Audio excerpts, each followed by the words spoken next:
the man of the hour, Peter Coffin. Peter Coffin is a journalist with over 250,000 YouTube subscribers, podcaster, and author. In the book Custom Reality and You, they explore a world where profit is the driving force. My man, how you doing this morning, Peter? You doing all right? I'm doing very well. How about yourself? I am doing well, better that you are with me, and I'm glad that you're with me. Just for the audience to know, Peter was with me at the event with Caleb Maupin, the Center for, what is it, American Progress? Center for Political Innovation. Thank you, Center for Political Innovation. American Progress, yeah, that's a whole different organization. Yeah, no. As much as I like the idea of American Progress, I think political innovation is a better organization. Yes, it is. It's much better, with better priorities in regards to what they want to accomplish. But the event was really good. I mean, it was cold as hell, but the event turned out to be really good speakers. Thank you. Give me your take on what, if a message, if there was like a summary reading, like when world leaders speak, there's a summary reading. What would that be for that event? Because I thought, from my point of view, my speech was my framing of what I thought the event was in my own conception of why I thought it was a good thing that the event was trying to reach for. Give me your take on what you think and the reason and the rationale of that particular event. My speech was also very much along those lines. It's kind of, we're obviously entering a new era, a new world, whatever you want to call it. Mm-hmm. And we're in a position where a president who the previous term was sort of universally derided, he was not somebody who was particularly well liked, which, I mean, you could say partially is because of how he acted, partially because of how people around him acted. And this time around, he seems to have intentionally purged a lot of those people and has made promises very much to the contrary. Now, the president, of course, is not the main thing that drives anything. If the people want something, the people can get it through whatever means they want to take. There's very, very different ways that people can do it. People can vote. People can have revolutions. History happens despite Fukuyama's declaration. End of all things, end of history, yeah. And we're here to take a look at this from a positive perspective. Yes, there's going to be stuff Donald Trump does that we don't like. That's just a given. He's a Republican president. The fact that he's done a lot of the things he's already done is almost shocking from either the perspective that he's Trump or a Republican. Either is kind of shocking. But we want to take the good and attempt to, use it. We want to do what we can with what he does that we actually want to have. For instance, we all talked about this at the event. There's a ceasefire in Gaza that they've been trying to get for 4 years. He wasn't even sworn in by the time we got it. It was crazy. And the TikTok thing, I talked about just seeing new things happen. We don't see that. And we haven't for a long time. Whether you want to talk about his first presidency, there are a couple of good things, of course. When he met with Kim Jong-un in North Korea, I keep talking about how people still don't understand the significance of that, because it's the entire time I've been alive, nobody's even tried. Right. The fact that somebody tried, even let's say he went in there and got nothing accomplished. It's shocking one of them would even try at this point. It's so to me, there's a lot of tentacles of the octopus of U.S. imperialism and British imperialism and French imperialism, all this. And there is a unique opportunity in the good things he's doing that allow us to maybe advance an agenda against imperialism. And again, that's not to say that he's going to be a great president by default. I'm not necessarily expecting that. I'm not necessarily expecting that we're just going to have nonstop, let the good times roll, et cetera, et cetera. I'm guessing we probably won't, actually. But I said this, if there's no economic system, it doesn't matter what economic system we want. If that's just level, if there's no economic system, there's no buildings, there's no people, there's no anything. There's no reason. The phrase that we've been consistently using is only peace can make America great again. And I think a lot of this is encapsulated in that. It's putting a qualifier on the idea of make America great again. Yeah. You can say make America great again all you want. Yeah, that'd be great. I would like it to be great. Cool. What would do it? Peace is one of them, because they spend so much money on all these useless wars around the world, and all they do is kill people. So if we'd stop that, A, people would hate us less, and B, we would have more money to spend on the problems in the United States. I would like people to consider for a moment what it looks like if they would have spent $10 trillion on America. Like think about the scale and amount of $10 trillion, and think for the moment that as opposed to just pissing it away in wars, getting people killed, that we would have decided, let's spend that here. Let's build high-speed rail. Let's make sure there are no homeless people. Let's make sure everyone has health care and education. Over 10 years, Medicare for all was forecasted to cost $34 trillion. That'd be a third of that. Yeah. That'd be a third of that. That would be over 10 years, too. I mean, we spend money like it's nothing at this point, but over 10 years, that'd be a third of Medicare for all, which, by the way, would cost the American taxpayer less in tax money than the private system that we are on. Like, we actually subsidize it more so than we would subsidize a fully public system. I mean, we spend all of this money for healthcare and get worse outcomes. And, maybe it's time to do something different. I mean, like, that is so much money.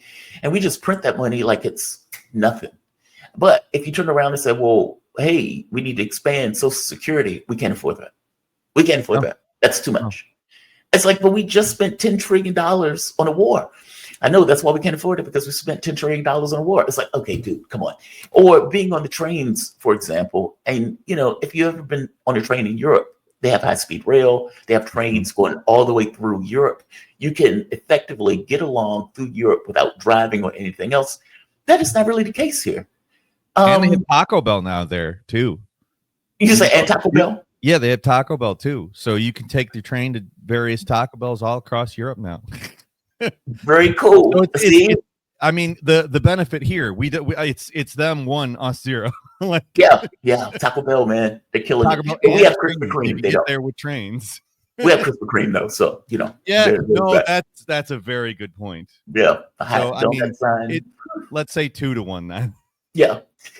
Speaking of things that are good, this is decisively one of them, and I want to get your take on this. Sir, we have an executive order ordering the declassification of files relating to the assassinations of President John F. Kennedy, Senator Robert F. Kennedy, and the Reverend Dr. Martin Luther King Jr. That's a big one, huh? A lot of people have along for years, for decades.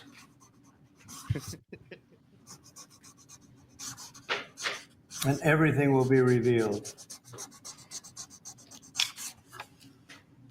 Okay.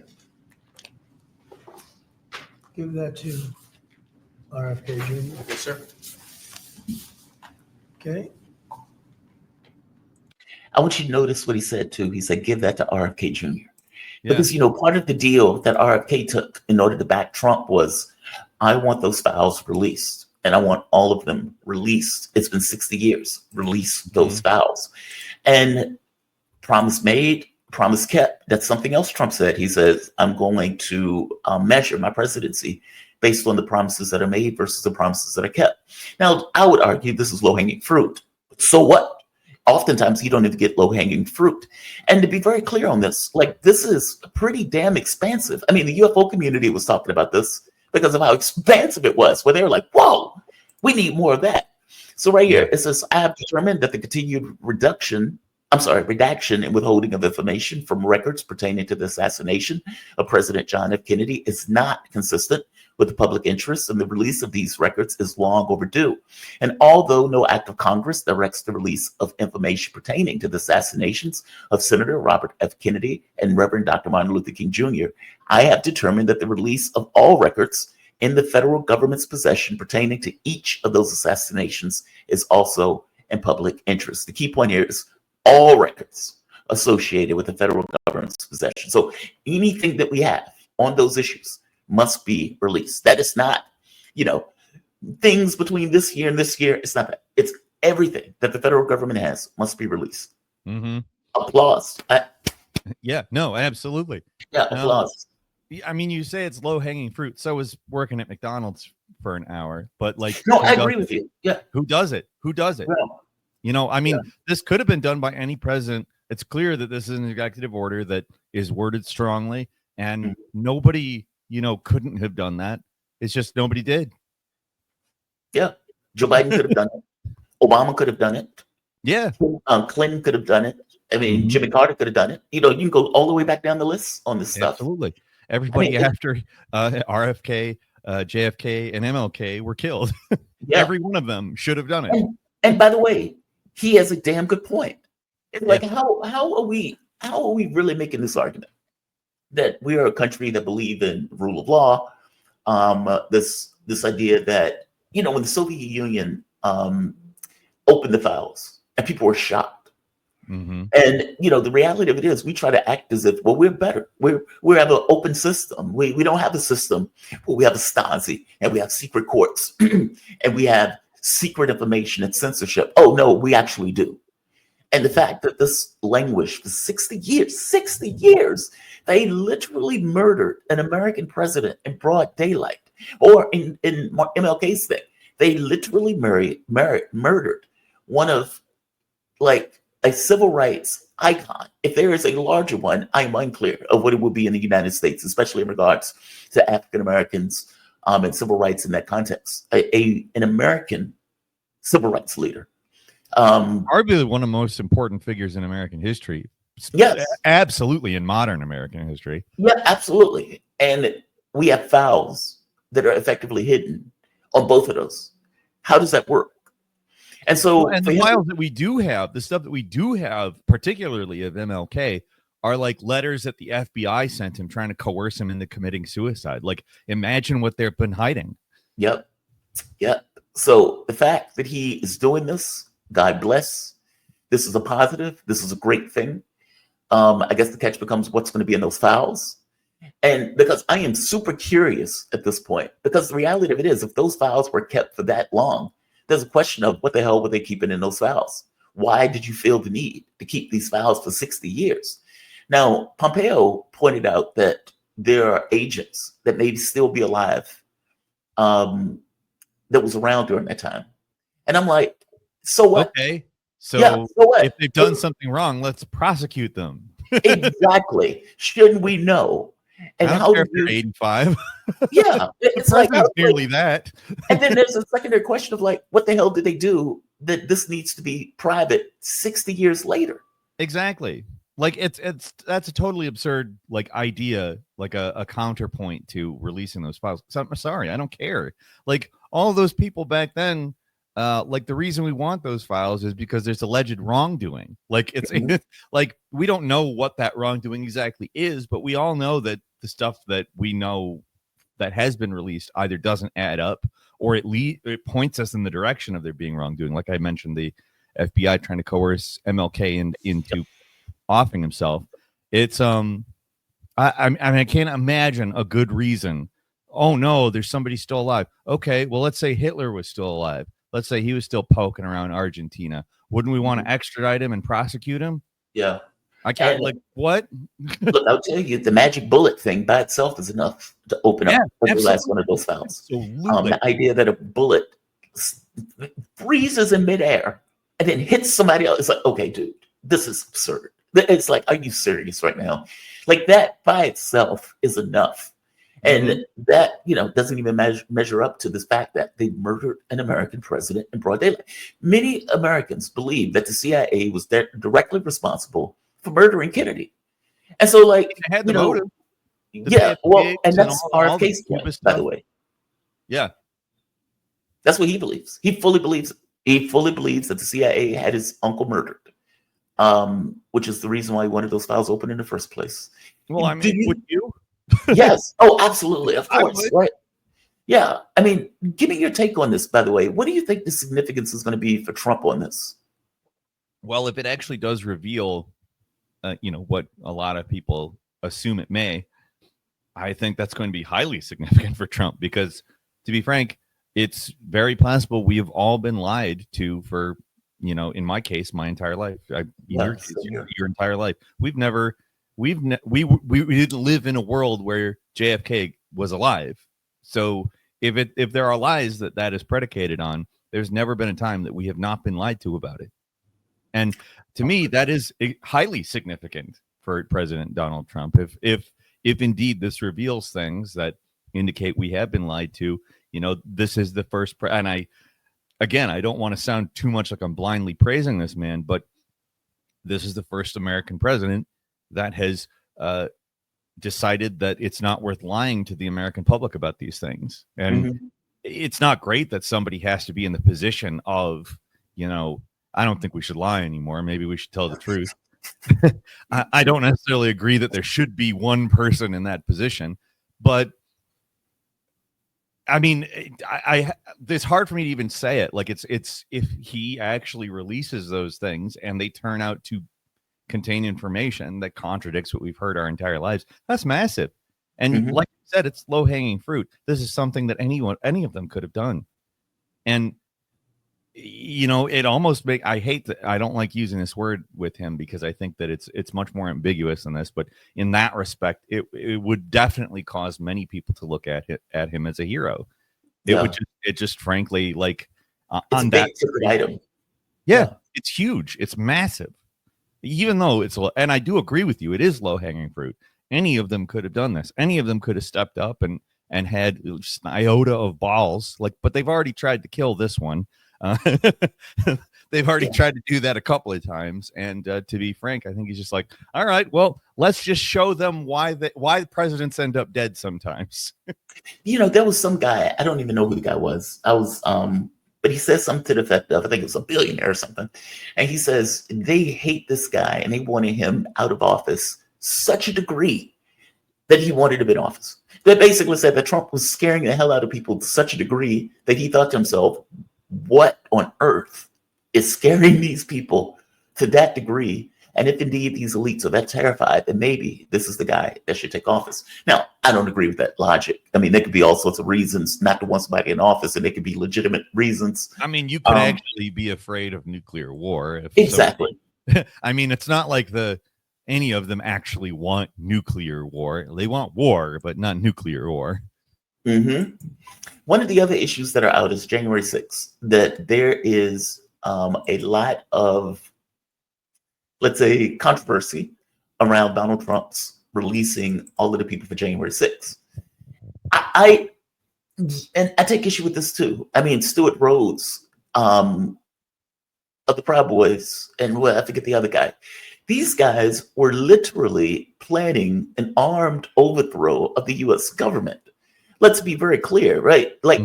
They had guns sitting in Virginia waiting in order to bring those guns into D.C.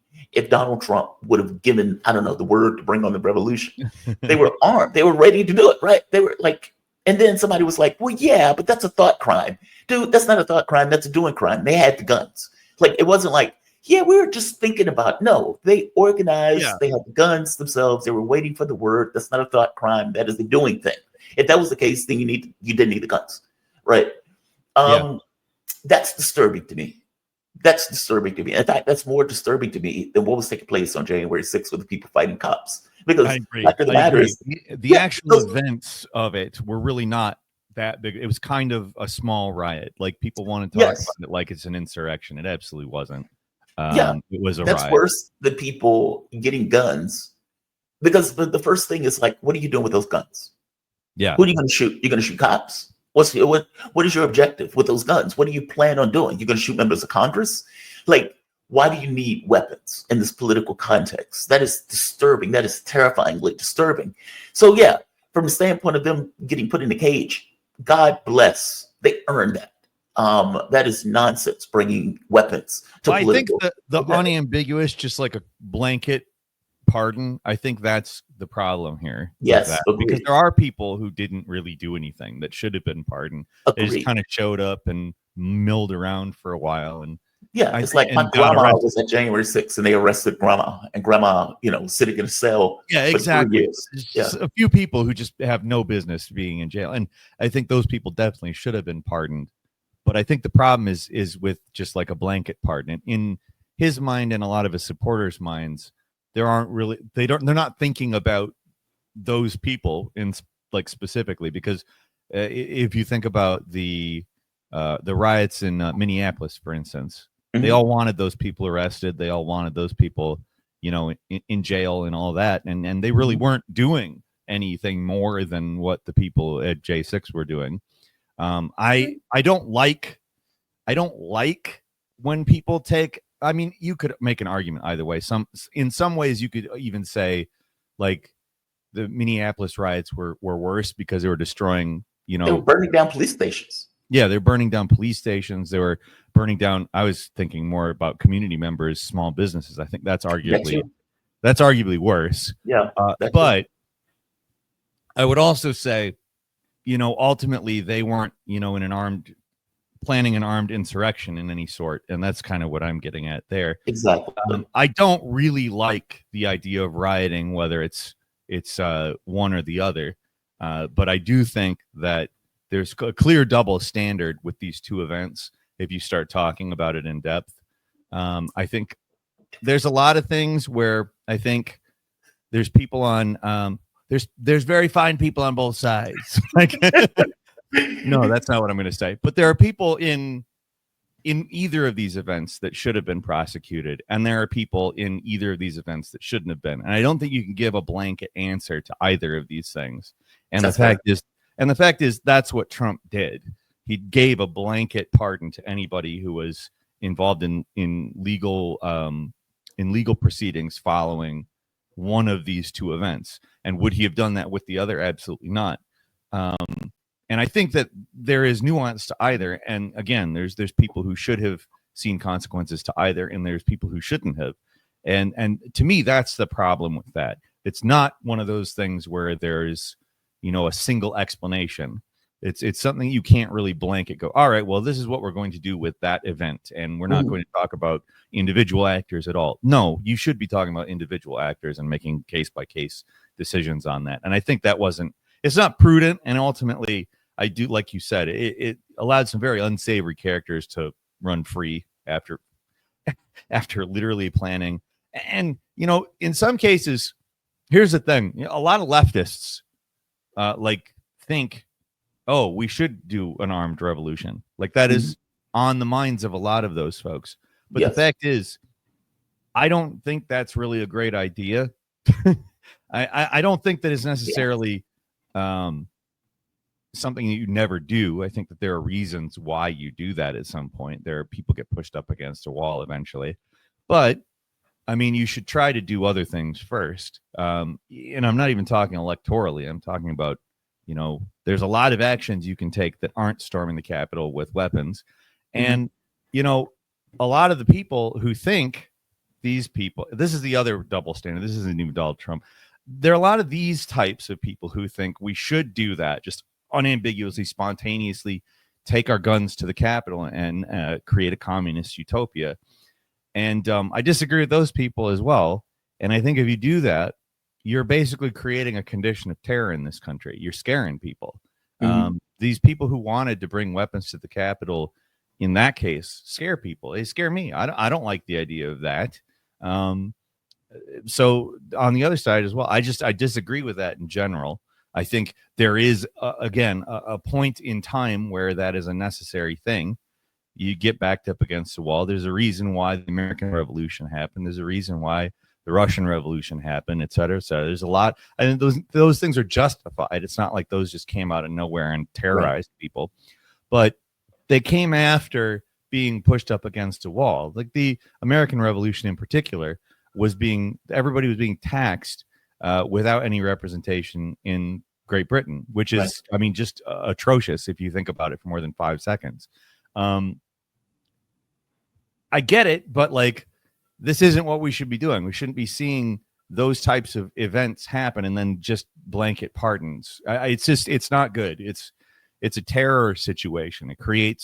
It scares the regular citizens, because if they can do it here, or if they can, right on the street, kill Brian Thompson. I realize that these are a different class of people.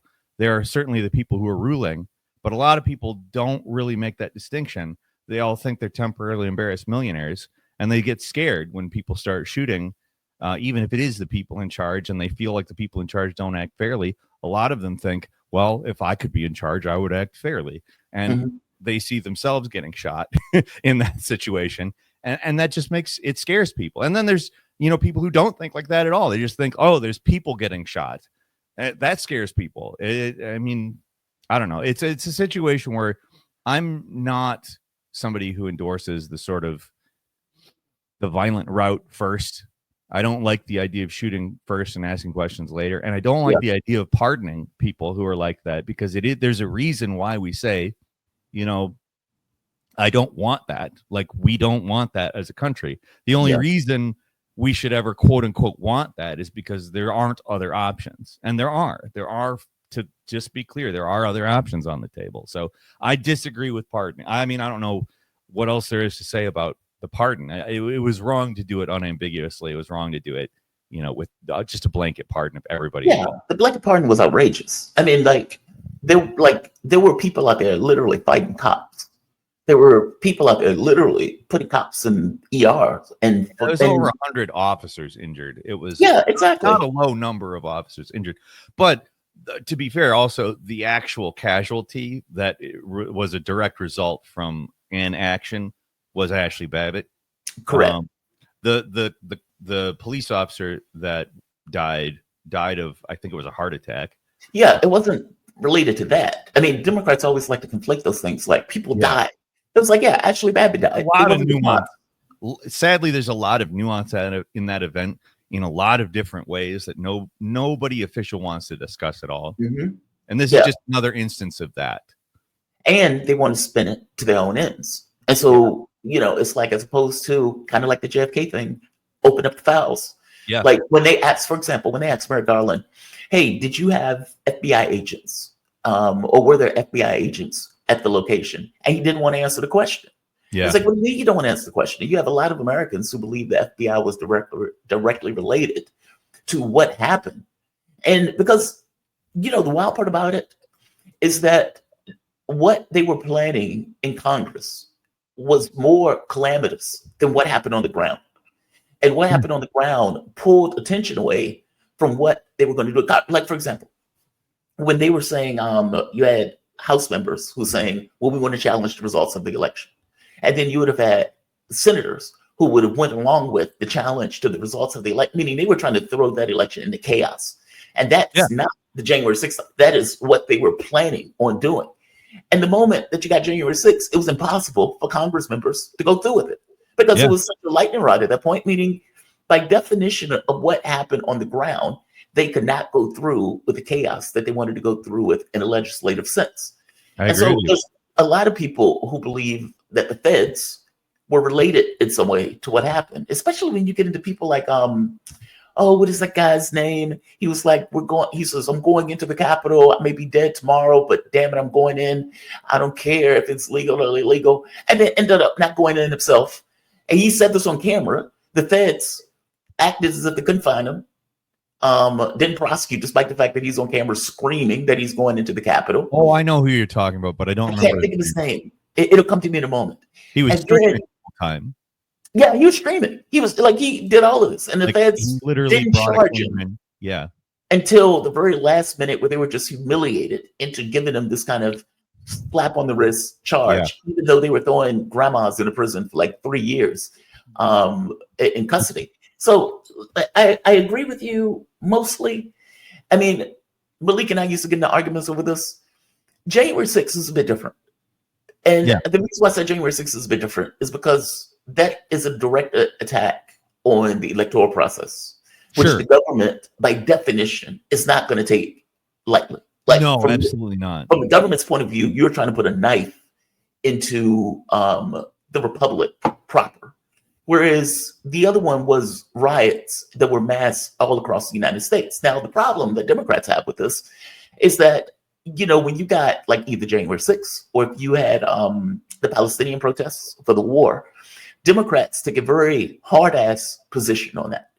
They hated the protesters at the universities. They tried to act like the protesters were violent. They were not. And yet, for Minneapolis burning down, where they were literally creating spaces that were non-cop, American spaces, as if they were Yeah. creating their own little commune in these various places. Okay, that's outrageous. And you're burning Yeah. down police stations, you're attacking and destroying small businesses, you're taking public spaces and saying we are now commandeering this public space for whatever particular reason, and this is a no police officer space. Good luck with that. Good luck with that. And the wild part is Joe Biden has speeches defending that. Meaning Yeah. Joe Biden will go out there and defend that practice and what was taking place all across the United States. Now, look, Yep. 90% or 95% of the protests were peaceful. It's the 5% that's the issue. And True. I would imagine people would make the same argument on January 6th. Like, it's the 5%. That's the problem. But again, they don't make a distinction in that 5% to everybody else, just like Republicans don't make a distinction in the 5% to everybody else for the Minneapolis one.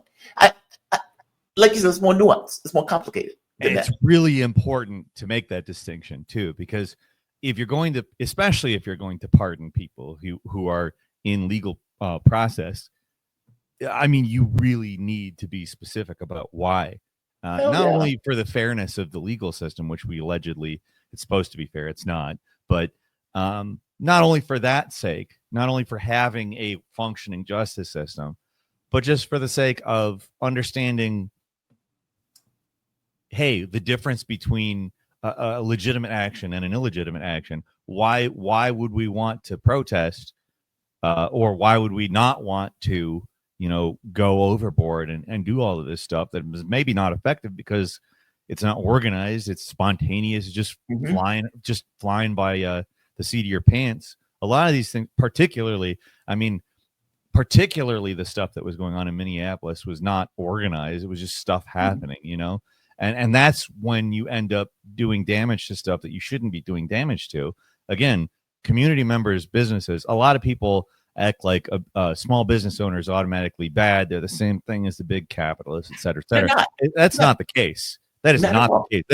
They're usually barely hanging on compared to the big capitalists. That's Walmart comes in and destroys all the mom and pop shops, like it, and it's not avoidable. It's something that has to happen based on how things work. It's the question of why do things work this way? That's really, and we avoid that when we start talking in the way that we're talking, where we're just kind of like it's blanket good or it's blanket bad. And it's not helpful because, again, in the case of the Minneapolis things or in the case of the January 6th things, again, it's the 5% people that are not good actors or just rather maybe not good actors or bad actors. They're excessive and violent and want to cause, legitimate chaos, legitimate violence, et cetera, et cetera. And most of the people don't want that. Most people don't want violence. Most people, I think, get up in the morning and they want to do their job and they want to have a decent day and not deal with shit. Like that's basically what people want. And safety, security. Yeah, exactly. Safety and security. And the thing is our current system has not been providing them with that. And that's the reason why people are all riled up. So, I mean, arguably the question is then, do we need a new system? I would argue yes. Do we need to violently attempt to make that system from step one? I would argue no. I think you start doing things that are not violent, and if you get backed into a corner, that's really that you have to fight back. But you shouldn't think of it as anything other than that shouldn't be the goal, to get into violent fights with the government, to do violent acts and stuff that, frankly, it sets a precedent that will be used against you. Yes, I agree with that. But yes, I agree with that. Oftentimes, the violent acts are effectively used as a reason or as a justification. Yes, absolutely. The problem that I have with the January 6th thing on some level, especially to go back to this for a moment, especially the Stuart Rhodes of the world, those people don't care. Like, you have a group of people who don't care about process. Like, I'll give you an example. Let's take a lower level example. Democrats used to always make this argument to the left that we're in it together. Your lot with us is better off than you being on your own. And in the same way, when we had, New Deal Democrats, you might have had the more conservative member of the Democratic Party work with Democrats as a whole in order for public policy. Okay, well, now we have third way Democrats, the Bill Clintons, the Hillary Clintons of the world. And now we want the Bernie Sanders types to work with us. And so then it's like we have an agreement. You can latch on with us because you're the weaker party right now, meaning you're the weaker element of the Democratic Party. But if a situation happens where you're the stronger party, we will also latch on with you. And so there's this kind of tacit agreement, this unspoken understanding in regards to relation that creates the entirety of the Democratic Party. All right, fast forward to Sanders. You get Bernie Sanders, who is obviously the stronger party in that. He's the only one with a coalition. Hillary Clinton couldn't fill an outhouse. And yet you got the situation, even when it was Joe Biden, when Bernie Sanders was running against Joe Biden, where Chris Matthews comes out and said the most honest thing in the world. Hey, maybe it's better that we let Trump win as opposed to letting Sanders take it, because if Sanders wins, he's going to take it for a generation, meaning he's going to fundamentally change the Democratic Party. And we, as third wave Democrats, don't want that. So it is better to just tank it as opposed to allowing Sanders to fundamentally reshape the Democratic Party. By the way, something that may need to happen, meaning that may need to happen, that like allowing the process to go through organically may have netted the Democratic Party not just an election, but also a coalition in a way that it doesn't have now, as opposed to right now being in the middle of the wilderness where people despise the party. That deal wasn't real. Like, meaning it was hung out as a fig leaf for the left to latch on, to work with third-way Democrats. But when the situation reversed, they weren't in regards to this notion of working hand-in-hand with policy. I'm saying the same thing is true for many of the people that were either in Congress, where you have all of these people who didn't care whether or not Trump won. They just wanted to take power if power was available for them to take. Sure. And the same thing is true for whether it was Stuart Rhodes. Those people didn't care whether or not Trump won in earnest. They just saw a means of taking power, and they were perfectly willing to take it. And I would make the same thing about the people who were burning down police stations or robbing liquor stores in the middle of a protest about a cop killing a man. Like, there's an element of the population that just doesn't care what's real. They care about affecting their objectives, whatever those objectives are, whether those objectives are to the betterment or to the worse. And oftentimes they're to the worse. So it's like, I don't know how, it's almost like regardless of policy or regardless of take, you almost have to keep those people in mind. Yeah, I don't know. It's the Joker, baby. Yeah. I'm the Joker, baby. Yeah. Some people just like to see it burn, right? Yeah. Yeah, Bruce. Yeah. Some people just like to see the world burn. It's like two geeks. It's like, what the hell are they talking about? Batman, man. We're talking about Batman. I want to move to a different story. So, ex-political writer reveals cowardly editors, and I'll show this article. During the Hunter Biden laptop thing, recently Trump, something else I approve of, got rid of the 51 intelligence officials. Damn it. There we go. He got rid of 51 intelligence officials' security clearances.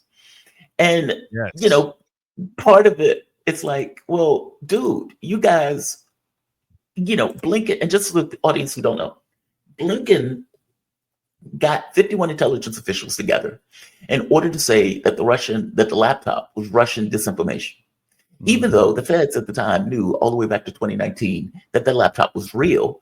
And if you go back and you listen to any questions that were ever asked to Hunter Biden about the laptop, at no point did he say it was fake. So it was understood that the laptop was real.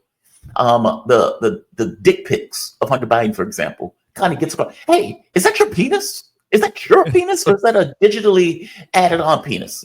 When you're sitting in the bathtub with, doing crack, is that you, or is that an AI version of you doing crack? No, it was him. It was him. He was hooking up with those porn stars. It was him. Penis is mine, but the crack is not. Right. When he's measuring the penis. The penis is mine, but the crack is not, sir.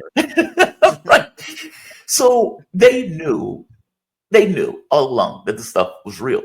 And yet they still had these quote unquote 51 intelligence officials organized by Blinken to come out and said that the laptop was Russian disinformation. Now, and they did this because in the debate, Trump brought out, look, man, Joe Biden is corrupt.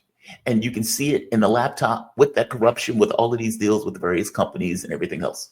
And so there was like, well, 51 intelligence officials said this was Russian disinformation. So Trump, one of the first things that he did was effectively kill their security clearances, including John Bolton, and even removed the security detail for John Bolton and Mike Pompeo. John Bolton found out, I think, at 12:01 in the morning that the security detail was removed from it. I approve of that, by the way. I do as well. It was a massive psyop against the American public. So God bless him for it. It's entirely consistent with revealing the JFK, RFK, and MLK files. Yes, it is. They're obvious lies have been told to the American people. And it's honestly, again, like you said, low-hanging fruit. They should have done this right away. And they did it purely for political ends. Meaning they knowingly lied. Now, Brennan is trying to say, well, wait a minute. We never really said that it was Russian disinformation. Okay, nonsense, asshole. Sure. You know exactly. Yeah, you know exactly what you were trying to communicate. And just to show Brennan's thing real quick, right here. And I do have a point for this. This is a lot of wood to chop, but I do have a point. I have for the past number of years since I left government service was for the benefit of the government, so that if the CIA or another government agency wanted to call me in to discuss a classified matter, they could do that. And so it was really for the government's benefit. It was facilitate those classified discussions with myself, as well as with former directors, as well as other former members of the intelligence community that had those clearances. So again, yesterday's EO was bizarre, among many of the bizarre executive orders that he had signed out. And as you point out, he misrepresented the facts in that executive order, because it said that we had suggested that the Hunter Biden laptop story was Russian disinformation. No, we said it was for the hallmarks of Russian information operations, including the dumping of accurate information, which is what we said in that letter. So again, this was just, his effort to try to get back at those individuals who have criticized him openly. And he's so full of shit. He's so full of shit. Okay, so let's say that's exactly what they said, which, by the way, is not exactly what they said. But let's say it's exactly what they said. So you are against the release of real information? Like, let's say that's straightforwardly true. He's full of shit. But let's real quick. Brennan is trying to imply that they were not getting across that the laptop was Russian disinformation. Meaning he's trying to say, well, we never really said, and we never really tried to imply. Yeah. He's obviously lying. I mean, even in that statement. If you even take him at face value, if you assume that that's not even true, that we're full of shit, he's literally saying that they were against the release of real information. That's what he's saying there. So it's like, okay, and then layer in the fact that he's full of shit, and that's exactly what they said. They told MSNBC to say it, because let's not forget how much MSNBC consults the CIA, like openly so. They said it on any interview that any of those people were on. They did just outwardly say it's Russian misinformation. No, I'm sorry, you don't get to come out and say that. That's absolute bullshit. That's absolute bullshit. He knows. I mean, the entire point of Blinken getting them together was to say that this has the hallmarks of Russian disinformation. Okay, so he's trying to say, well, we never really said or tried to imply that this was Russian disinformation.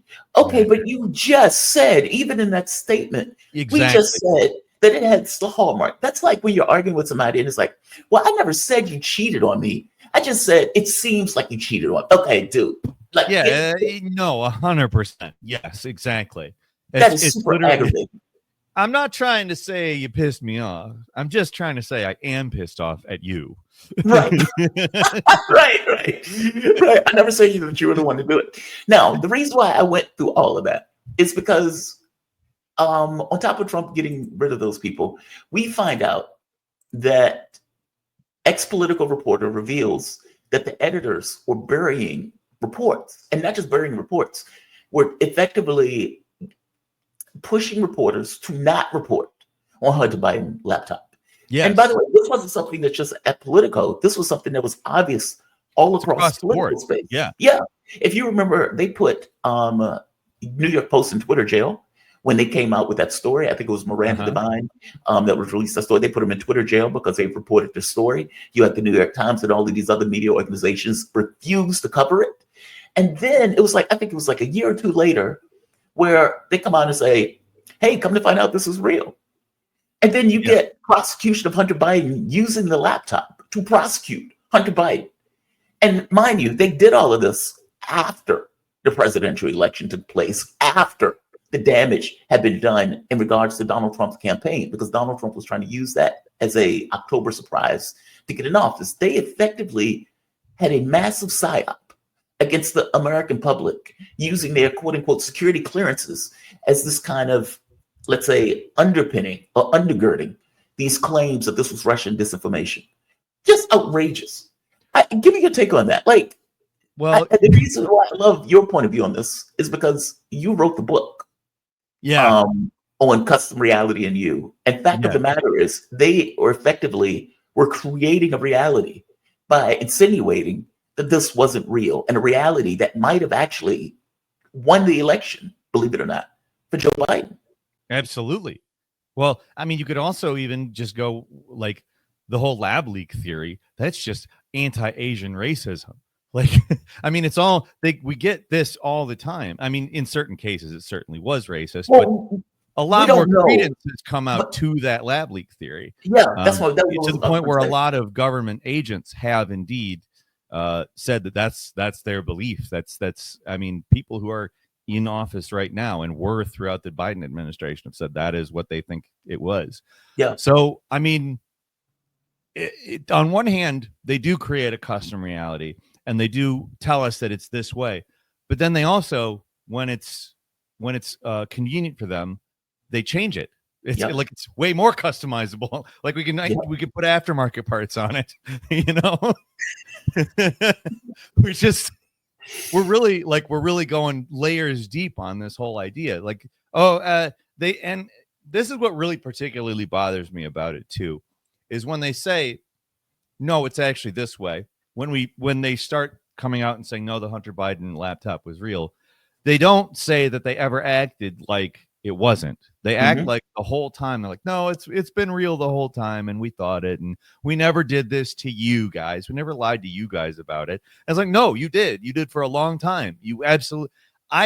It drives me nuts because obviously, like you said, I made a book about this. I talk about how they customize reality, not only at this level, but also on an individual level. They'll give us different, marketing and different demographics that we can all, identify with and assimilate into. And we all have our different, people like to call them bubbles, but I call them realities because that's literally how people are, they're functioning in different realities. Yeah. And workable point of view. And they expect us to just, all right, I guess this is reality now. I guess this is, and it's such an insult to our intelligence as human beings. And I understand that we've had a lot of information withheld from us, and it's not always easy to make the right decision about everything, but we're not stupid. We don't deserve to be treated like we're stupid. And that's what they do, though. They treat us like we're a bunch of idiots and that we're just supposed to follow them no matter what they say. And when they change what they say, it's fine because it wasn't really like that before. I don't know. I often get very frustrated with this. I could probably go in circles about it for a long time. It's awful. Like, it's literally one of the defining crimes against the American people is how much they've just put our brains in a blender and put it on high.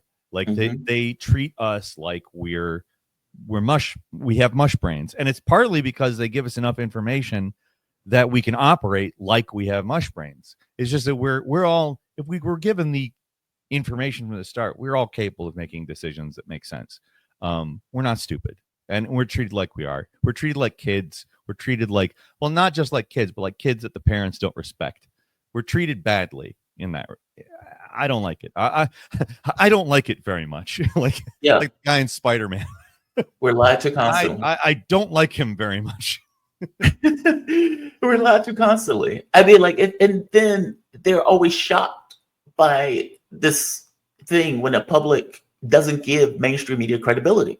Like, they're always shocked by it. They're like, how dare you say that we're not being credible in this moment? The media is a lie. How could you possibly say we're lying to you? We have It's like, well, because you've provably been lying. You literally contradict yourselves from 2 years ago and act like you weren't saying that 2 years ago. You've been lying to us.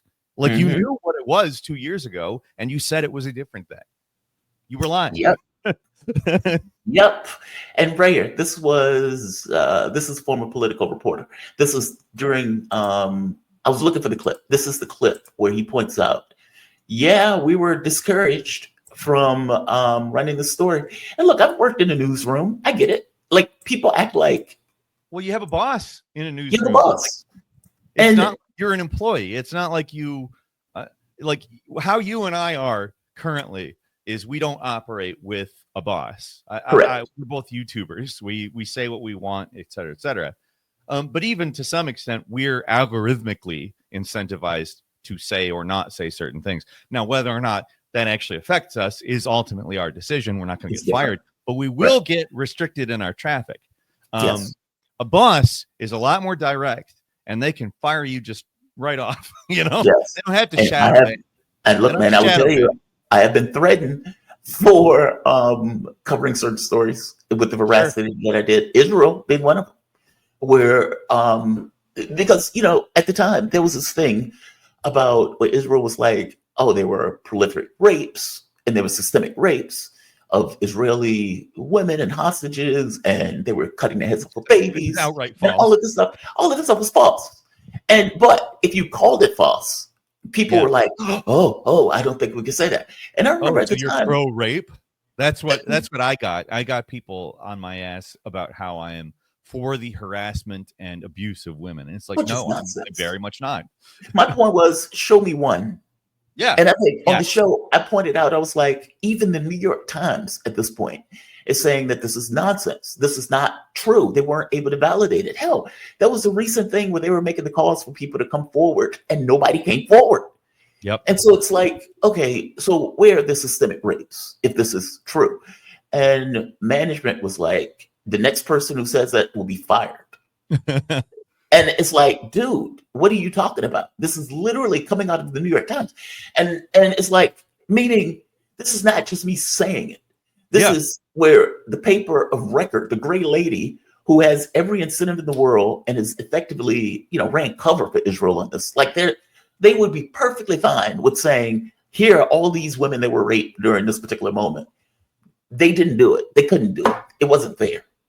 And so it's like my reporting on it was correct. Didn't stop the threat from potentially being fired. Brianna Joy Gray got fired for backing and for pushing very hard on this issue of Israel and Palestine. People, especially on the left, were potentially losing their jobs over this stuff. So, people have newsrooms. They do have this kind of upward pressure. And by the way, I say that, and I worked for a company that was far more free, meaning for all intents and purposes, this was the only issue that I had where there was like pressure associated with that issue, where I had cleared my desk out.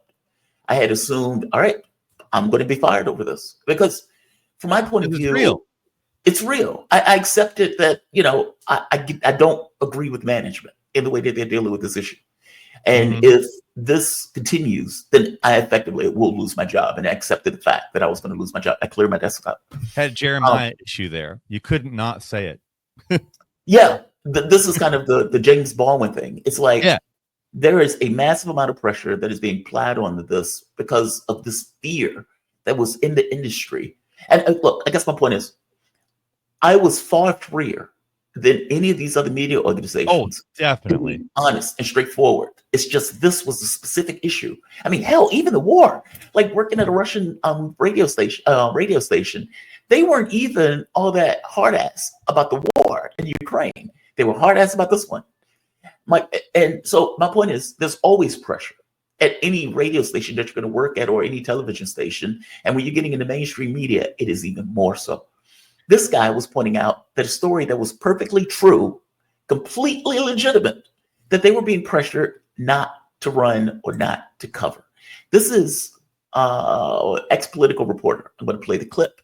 Another great example, when Politico did that terrible, ill-fated headline.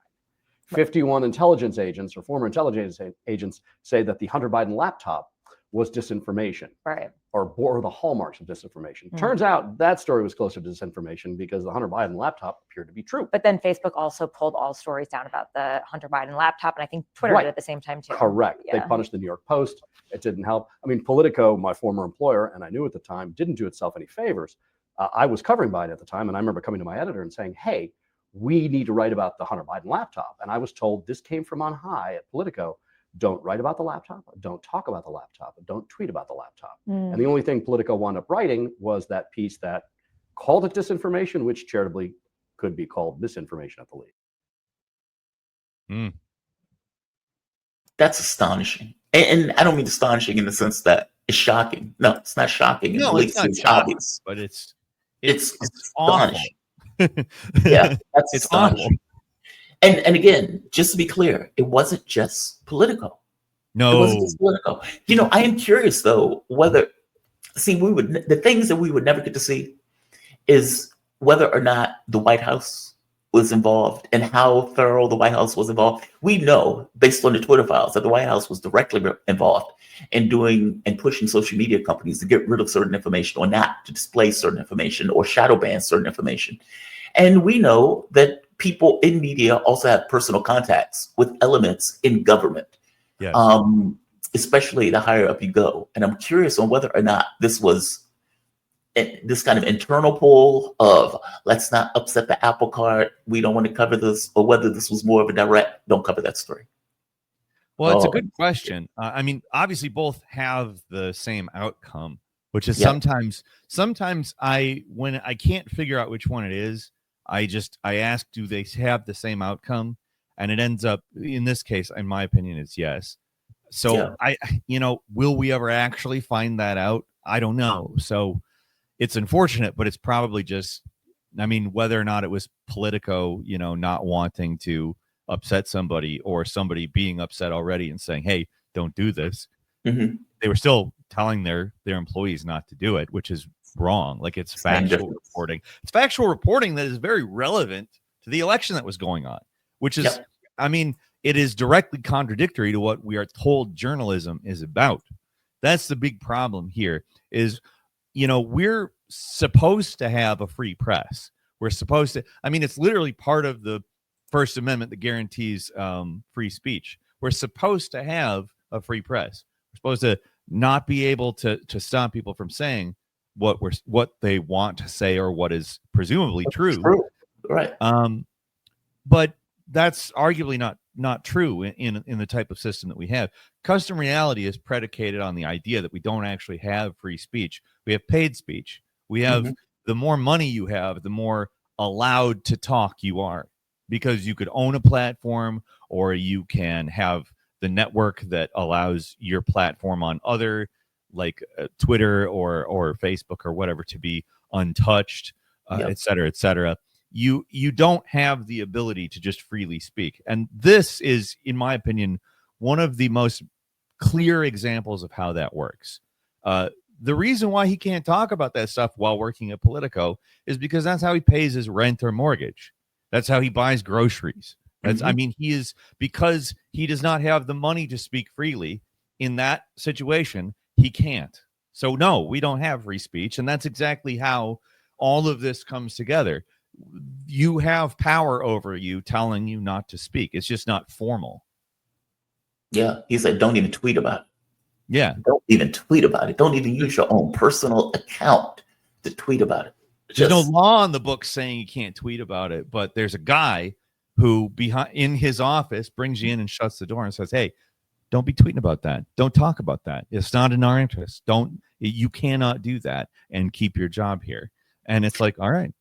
I had that same problem in Benton Harbor, Michigan, when I was on news radio. I had a show on news radio.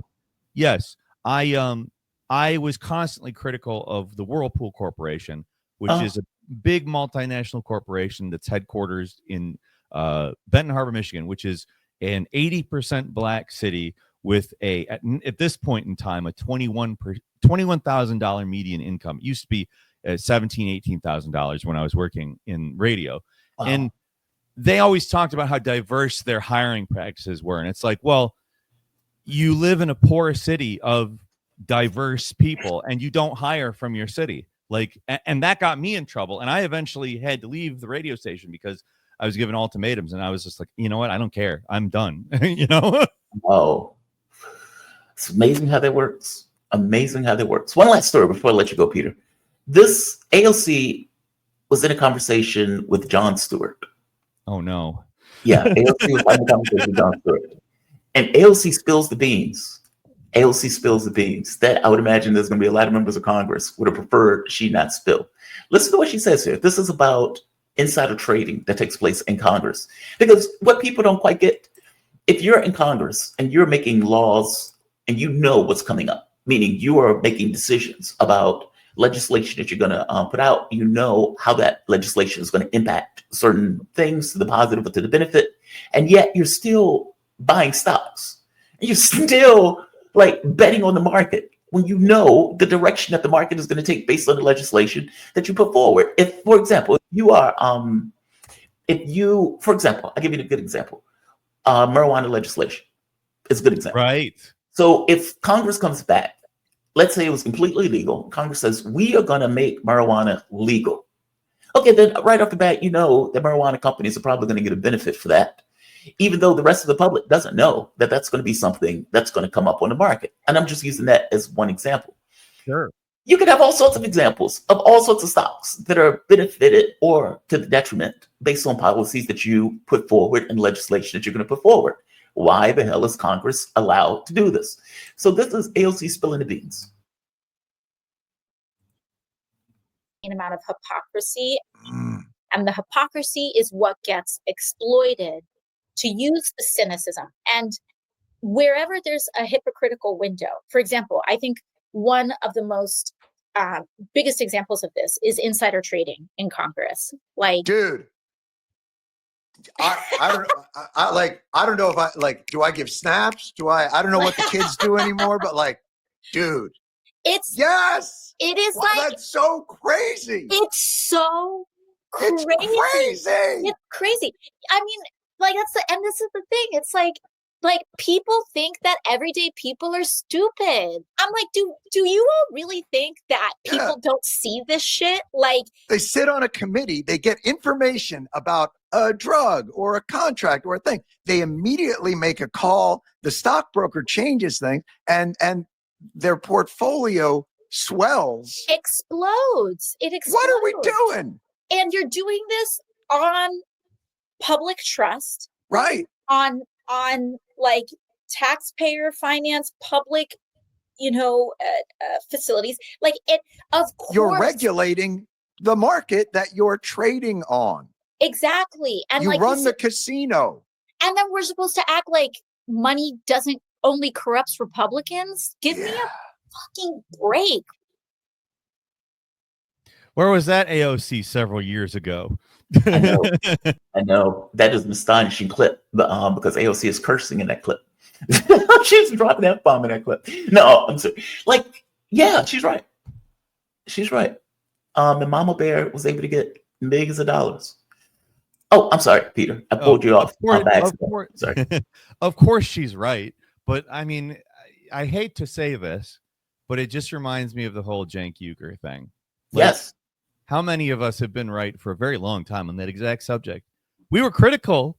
My partner and I, my ex-partner and I, when we did a podcast together, we were very critical of AOC over things like exactly that. Like, why aren't you calling out these things if you claim to be, populist and leftist and all of these things?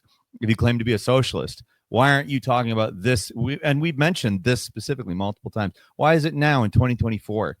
Why is it now that you're saying this? This stuff it's been apparent for a long time. I hate to be so negative about it because it's 100% true. Yeah. Like, I agree with a lot of the things Cenk Uygur said. Yes, absolutely. But you guys are not naive actors. You are insiders. You know what's going on. Why is it now that it's okay to talk about? It's just, it's obvious. I've lost my job. Now I need to pay my bill. It's like, hey, I know I just lost my job, but I really want to call and deal with this bill that I've accumulated now that I've lost my job. Yeah. Peter, man, thank you for this, Peter.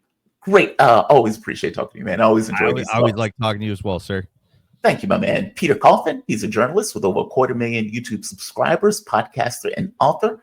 With their book Custom Reality and You, they explore a world where profit is the driving force. There's also Horseshoe Theory. That is another book that he has out. So definitely check him out with that one also. You can follow Peter on YouTube and on Twitter at Peter Coffin. And you can purchase his book on Amazon.com. Peter, Thank you so much, sir. enjoy your weekend, man. Have a good You one. as well. Thank you.